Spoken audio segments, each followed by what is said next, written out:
இப்போ எதுக்கு இங்கே என்ன வலுக்கட்டாயமாக கூப்பிட்டு வந்தேன்? நானே போலீஸ் ஸ்டேஷன் ஆர்த்தி பிரச்சனைன்னு ஒரே டென்ஷனில் இருக்கேன். உங்களை போலீஸ் ஸ்டேஷன் கூட்டிட்டு போனதும் நான் உதவி கேட்டு இங்க வந்தேங்க. நான் நம்ம பிரச்சனையை பத்தி அப்பா கிட்டயும் அம்மா கிட்டயும் எதுவும் சொல்லல. நேரடியா பேசல, வருத்தப்பட்டு திட்டினாங்க. நீங்க வந்து 2 வார்த்தை பேசினா அவங்களும் கொஞ்சம் நிம்மதியாயிடுவாங்க. சரி, மாமா தானே, சமாளிப்போம். ஆனால் சீக்கிரம் திருப்பி போயிடணும். ஆட்டோ வெயிட்டிங்கில் இருக்கோம். சரிங்க. ஆனால் வெயிட்டிங்கில் இருங்க. சரிங்க சார்.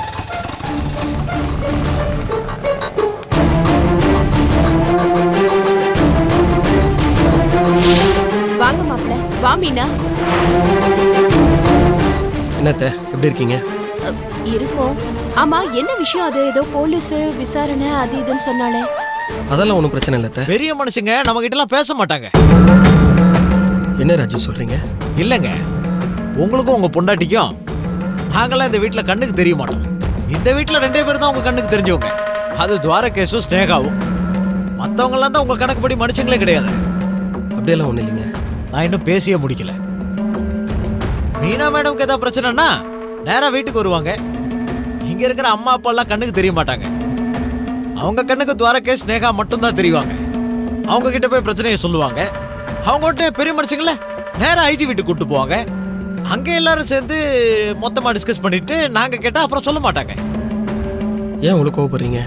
டேய் மீனா, இவ்வளவு தூரம் கேக்குறான்ல, பதில் சொல்லு.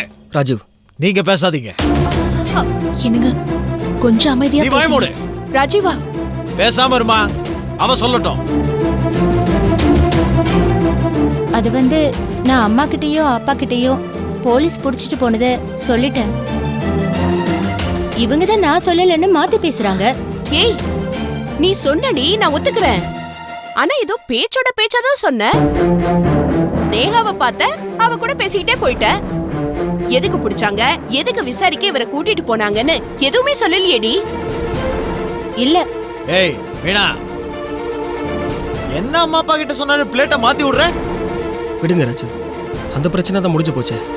நீங்க கொஞ்சம் வாய மூடுறீங்களா? நான் இன்னும் பேசி முடிக்கல. இந்த பிரச்சனை இன்னும் முடிவுக்கு வரல. என்ன நீ இப்ப கொலை குத்தம் பண்ண மாதிரி இவரை நிக்க வச்சு கேள்வி கேட்டுட்டு இருக்க? வந்தவரை மரியாதையா வாங்கன்னு ஒரு வார்த்தை கூப்பிட்டியா? அட்லீஸ்ட் சம்பிரதாயத்துக்காவது கூப்பிட்டியா? இப்படி நிக்க வச்சு அவமானப்படுத்துற. ஏய், நான் என்ன பேசிட்டு இருக்கேன், நீ என்ன பேசிட்டு இருக்க? பேச்ச மாத்திரியா? நீ எனக்கு சம்பிரதாயத்தை பத்தி சொல்லி தெரியா? டேய் ராஜீவா, நீ உள்ள போமா. மாப்ள வாங்க உட்காருங்க. இல்ல அப்பயே நான் வரமாட்டேன்னு மீனா கிட்ட சொன்னேன். இவ தான் என் பேச்சை கேட்கல. என் பேச்சை கேட்டிருந்தானே இங்க வந்து அவமானப்பட வேண்டிய அவசியம் இருந்திருக்காது. இனிமேலாவது புரிஞ்சுக்கோ. புரிஞ்சுக்கிட்டங்க. அட, நான் இங்க ஒருத்த பேசிக்கிட்டு இருக்கேன், நீங்க 2 பேரும் வேற ஏதோ பேசிட்டு இருக்கீங்க. அப்பா அம்மா நாங்களாம் உன் கண்ணுக்கு தெரிய மாட்டோமா? இந்த வீட்டு தலைமையான துவாரகேஷா? இந்த வீட்டு நாட்டாமையான ஸ்னேகாவா? ஏய், உங்க பிரச்சனை எல்லாம் அவங்க கிட்ட தான் பேசுவீங்களா? ராஜீவ், திரும்ப திரும்ப அதே சொல்லாதீங்க. மீனா ஏதோ பதட்டத்தில் சொல்லாம இருந்திருக்கலாம். இதெல்லாம் மாமா கிட்ட சொல்லி சமாதானப்படுத்திட்டு போலாம் தான் வந்தோம். இதெல்லாம் புரிஞ்சுக்காம திரும்ப திரும்ப அதே சொல்லிட்டு இருக்கீங்க. இங்க பாருங்க, ஐஜி கிட்ட இந்த விஷயம் போகுமா? பெத்த அப்பா கிட்ட வந்து சொல்ல மாட்டாங்களாம். சரி, ஐஜி கிட்ட விஷயத்த சொன்ன பிறகாவது பெத்த அப்பா கிட்ட வந்து சொல்லலாம்ல? அப்போ இவன் என்ன மனசுல நினைச்சிட்டு இருக்கா? எங்களெல்லாம் மதிக்க மாட்டாளா? ஏய், மதிக்க மாட்டியா? எனக்கு அப்பா அம்மாவை மதிக்க தெரியும். உனக்கு தான் யாரையும் மதிக்கவும் தெரியாது. எங்க மேல உனக்கு அக்கறையும் கிடையாது. உன் வாழ்க்கை முக்கியம் தானே? ஏன் கல்யாணத்தை நிறுத்திட்டு போன? நீ சுயநலக்காரன் தானே? இப்ப என்னவோ நீ பாட்டுக்கு தியாகியாட்ட பேசிட்டு இருக்க. ஏய் மீனா, என்ன கொழுப்பா? எந்த பிரச்சனையை இழுத்து எந்த பிரச்சனையை பேசிட்டு இருக்க? ஏ, இவர் மட்டும் தேவையில்லாத பேச்செல்லாம் பேசுவாரு, நான் பேசக்கூடாதா? மீனா, கொஞ்சம் பொறுமையா இரு. பொறுமையா இருந்து பாத்துட்டேன். இதுக்கு மேல என்னால இருக்க முடியாது. என்னமோ குடும்பத்து மேல அக்கறை இருக்கிற மாதிரி பெருசா சத்தம் போட்டுட்டு இருக்காரு. இத்தனை வருஷமா எங்க போச்சு அந்த அக்கறை? தான் குடும்பம் தான் சொகனதானே இருந்தாரு இத்தனை வருஷமா. நாங்க செத்தமா போயிடுச்சமானு ஒரு நாள் கூட வந்து பாக்கலையே. ஏய், நான் உன் அண்ணன். உன்னை கேள்வி கேட்கிற எல்லா உரிமையும் எனக்கு இருக்கு. என்னெல்லாம் கேள்வி கேட்கிற வேலை வச்சு கூடாது. என்னால உன் கல்யாணம் நின்னது வாஸ்தவம் தான். அதான் இப்ப நடந்துருச்சு இல்ல? தேவையில்லாதெல்லாம் பேசுறேன் இருந்தா அரைஞ்சு பல்லு முறையில பேத்துருவேன். எங்க அடிப்பியா? என்ன அடி பாப்போம். ஏன் புருஷன் இருக்காரு, அடி பாப்போம். உன் புருஷன் இருந்தா என்ன? நீ எனக்கு தங்கச்சி, அதுக்கப்புறம் தான் அவருக்கு பொண்டாட்டி. இப்படியே பேசுறா பேத்துருவேன். நானும் பாத்துட்டே இருக்கேன். பெரிய மனுஷன் மாதிரி அங்க போய் சொல்றேன். என்ன நினைச்சிட்டு இருக்க? கேட்க கேட்க மறைச்சுக்கிட்டே இருக்கா, சொல்லாம அழிச்சேன். ராஜீவ்,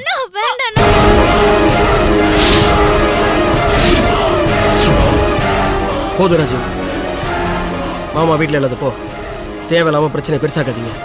என்ன பேசுறீங்க? நான் அவளை கேள்வி கேட்டா அவ என்ன குத்தி குத்தி பேசிட்டு இருக்கா. அவளை அடிக்க எனக்கு எல்லா உரிமையும் இருக்கு. இங்க பாருங்க, உங்களுக்கு உரிமை இல்லை. எப்போ நான் அவளை தொட்டு தாலி கட்டணும், அதுக்கப்புறம் உங்களுக்கு எந்த உரிமையும் கிடையாது. எனக்கு கொஞ்சம் பேசாம இருங்க. சரி, நான் அடிக்கல. மீனா, இங்க பக்கத்துல வா. நான் தான் அடிக்க மாட்டேன்னு சொல்றேன்ல, இங்க பக்கத்துல வா. ஓ மீனா,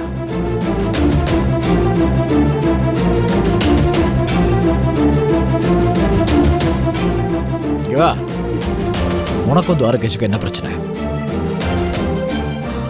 ஒண்ணும் இல்ல. நான் நம்பல, பொய் சொல்லாத. ஏதோ இருக்கு. இன்னைக்கு நேத்து இல்ல, ரொம்ப நாளாவே ஏதோ இருக்கு. நீ அவன்கிட்ட பல முறை எதையோ சொல்லி அழுதுருக்க. அவனும் நீ பண்ற ஏதோ ஒரு விஷயத்துக்கு சப்போர்ட் பண்ணிட்டு இருக்கான்.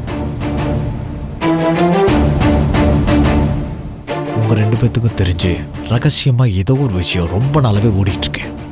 அது என்னன்னு மரியாதையா சொல்லிடு. ஒண்ணும் இல்ல.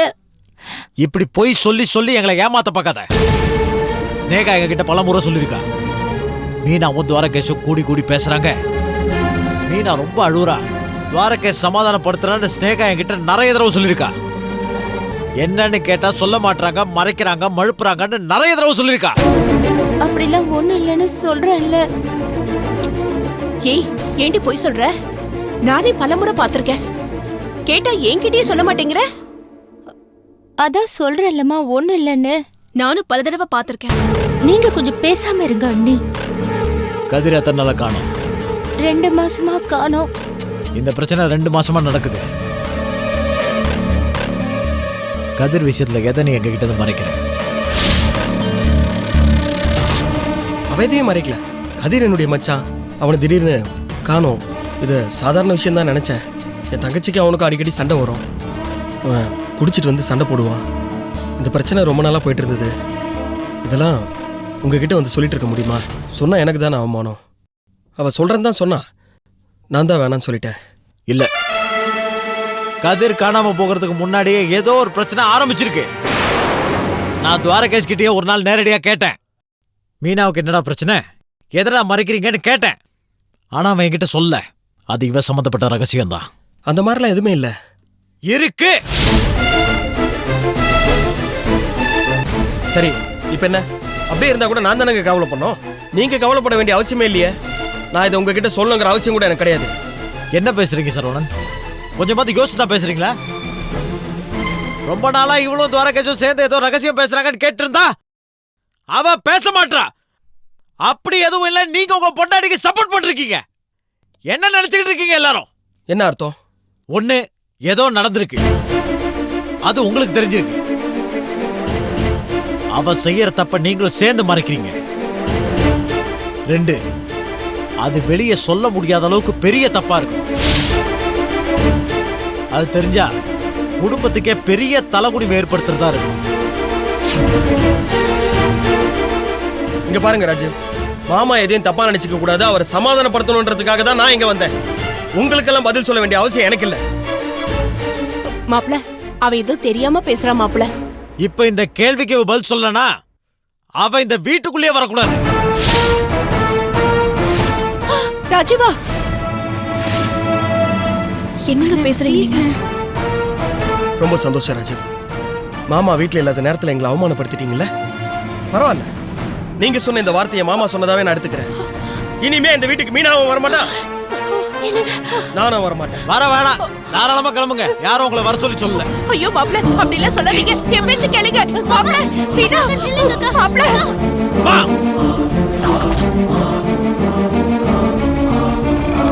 மாமா, மாமா அண்ணன் ஏதோ தெரியாம பேசிட்டாரு மாமா. அக்கா சொல்லுங்க அக்கா, ப்ளீஸ் அக்கா. அக்கா போட்டோ. இன்னொரு முறை இவங்க இந்த வீட்டு வாசப்படியா மதிக்க கூடாது. கூப்பிடாதீங்க சொல்லிட்டேன். இவங்க வரலன்னா யாருக்கு நஷ்டம் இல்ல. அத்தை,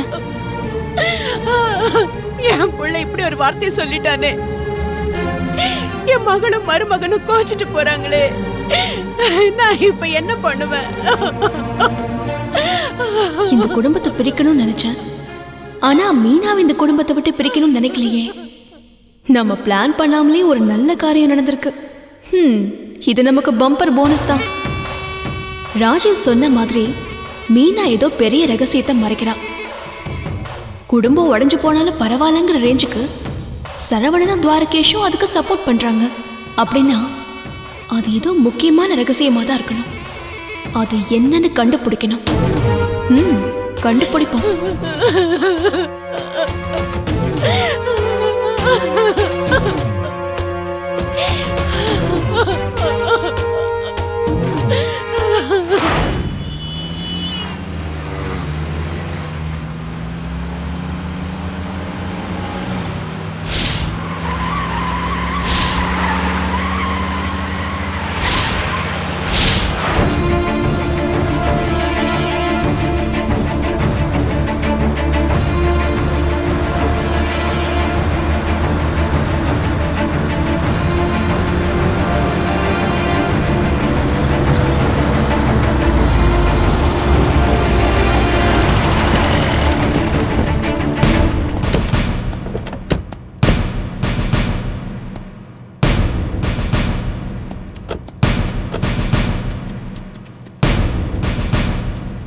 சார். மிஸ்டர் பாண்டியன், கஸ்தூரியோட சமாதி இதுதானே? ஆமா, இதுதான் சார். கட்டடம்லாம் எதுவும் இல்லை சார், வெறும் மண் தரை தான். குழி வெட்டுறது கூட கிராமத்துல இருந்து ஆளுங்களை ரெடி பண்ணிட்டோம் சார். தோட்டக்காரங்க யாருங்க? தோட்டக்காரங்க நிறைய பேர்லாம் இல்லை சார், ஒரே ஒரு ஆளு தான். அவனும் ஏதோ கல்யாணம்னு ஊருக்கு போயிருக்கானான் சார்.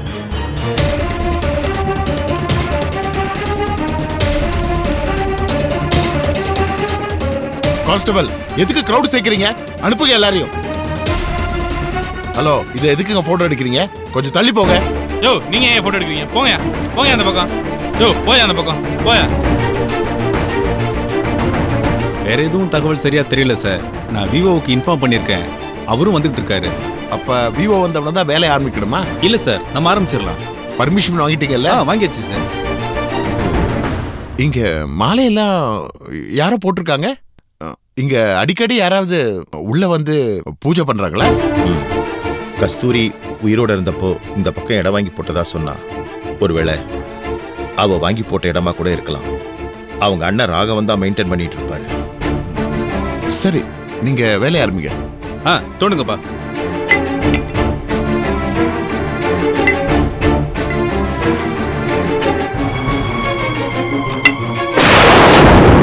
கஸ்தூரி,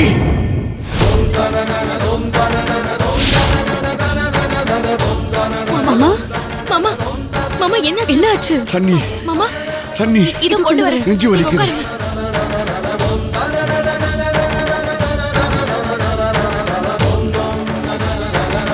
மாமா என்னங்க மாமா?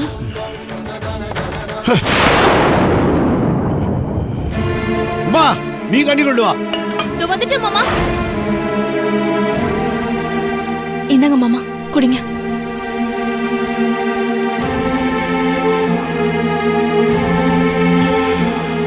மாமா உட்காருங்க மாமா. என்னாச்சு? இல்லம்மா. என்னாச்சு மாமா?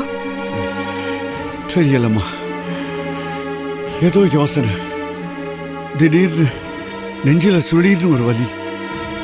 இன்னைக்கு தானே மாமா கஸ்தூரி அம்மாவோட சமாதியை தோண்டி அவங்களோட எலும்பை எடுக்கிறாங்க. இன்னைக்கு தானே டெஸ்ட் பண்ண போறாங்க. தயவு செஞ்சு அப்படி சொல்லாதம்மா. அவங்க யாருமே ஜெயிக்க போறதில்லை. அவங்க நினைச்சது எதுவும் நடக்க போறதில்லை. கடவுள் கண்டிப்பா அவங்களுக்கு தகுந்தபடி கூலி கொடுப்பான். அவங்க திட்டம் நிறைவேற போறதில்லை. கருணாகரன் நிரபராதின்னு நினைக்கிறவங்க யாரா இருந்தாலும் நாசமா தான் போவாங்க. அந்த கொலைகாரனுக்கு சப்போர்ட் பண்றவங்க யாரா இருந்தாலும் நல்லாவே இருக்க மாட்டாங்க.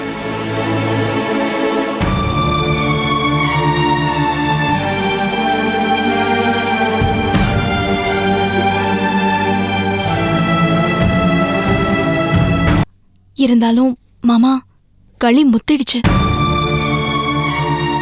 நாம தெய்வமா நினைச்சு கும்பிடுறவங்கள போய் இத்தனை வருஷத்துக்கு அப்புறமா கோர்ட்டு கேஸு அவங்க சமாதியை தோன்றதுன்னு அசிங்கப்படுத்துறாங்களே மாமா.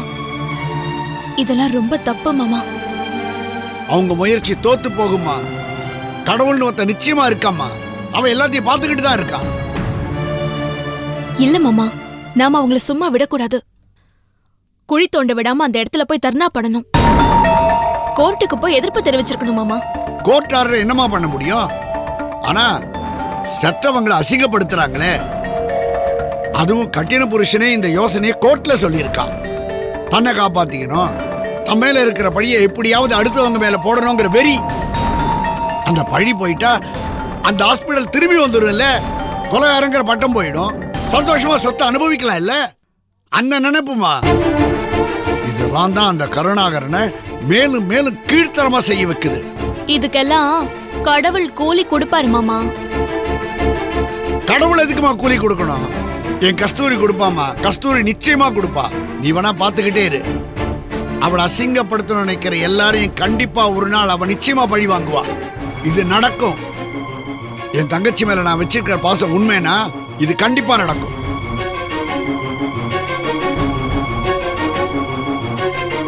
கஸ்தூரி, நீ எங்களை காப்பாத்தினது போதுமா?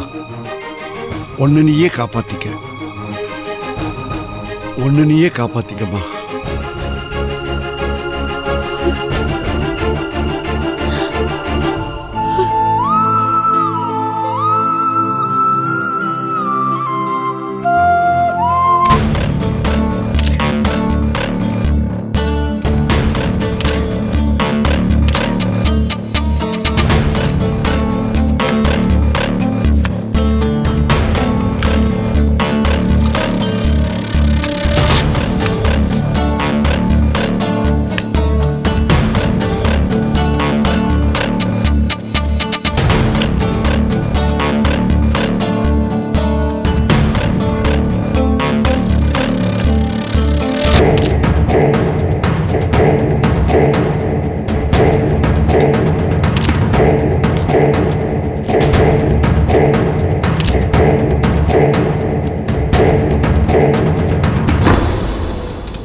சாரி சார், கொஞ்சம் லேட் ஆயிடுச்சு. வாங்க சார். நான் வரதுக்குள்ள தோண்ட ஆரம்பிச்சிட்டீங்க. ஆமாம் sir. Sir, VO Shekhar sir. வணக்கம் sir. Hello sir. Mister Shekhar, இந்த தோட்டத்துக்கு யார் ஓனர்னு ஐடியா இருக்கா? சென்னையிலேருந்து ராகவன் ஒருத்தர் வருவார். அவர் கஸ்தூரியோட அண்ணன் தான். அவர் தான் பயபக்தியோட வந்து பூஜை புனஸ்காரம்லாம் செய்வார். அவர் வேலைக்கு ஒரு ஆள் கூட வச்சிருந்தார். அவர் தன்னோட தங்கச்சி கல்யாணத்துக்காக ஊருக்கு போயிருக்காரு. ஓ,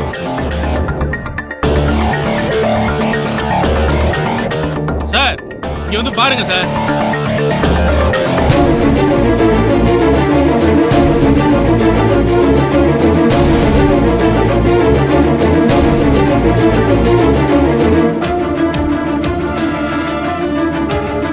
சார் நாங்களும் ரொம்ப ஆழமா தோண்டோம் சார். உள்ள ஒண்ணும் இல்லை சார்.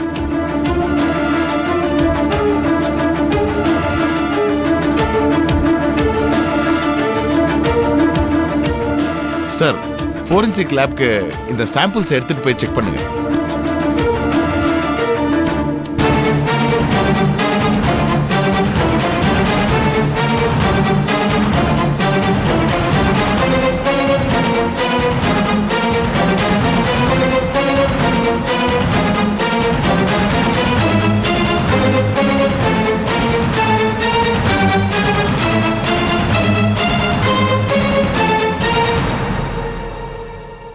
செக் பண்ண வரைக்கும் பாடியோ ஸ்கெலிட்டன் பார்ட்ஸோ எதுவுமே இல்லை சார்.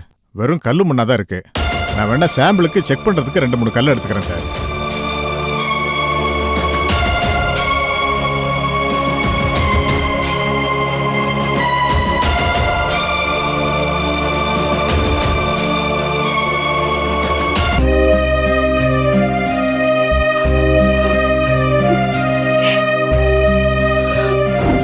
இப்ப இந்த கேள்விக்கு பதில் சொல்லனா அவ இந்த வீட்டுக்குள்ளே வரக்கூடாது. ஐயோ மாப்ள, அப்படி எல்லாம் சொல்லாதீங்க. என் பேச்சு கேளுங்க மாப்ள.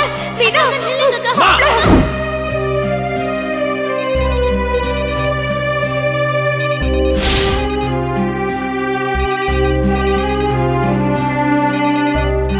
மீனா,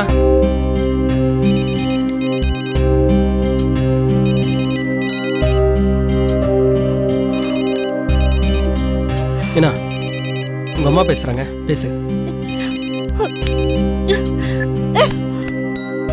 எனக்கு இனிமே அம்மா அப்பா அண்ணன் தம்பி யாருமே இல்லைங்க. நான் ஒரு அனாதை. அப்படி சொல்லிட்டா நீ அனாதை ஆயிருவியா?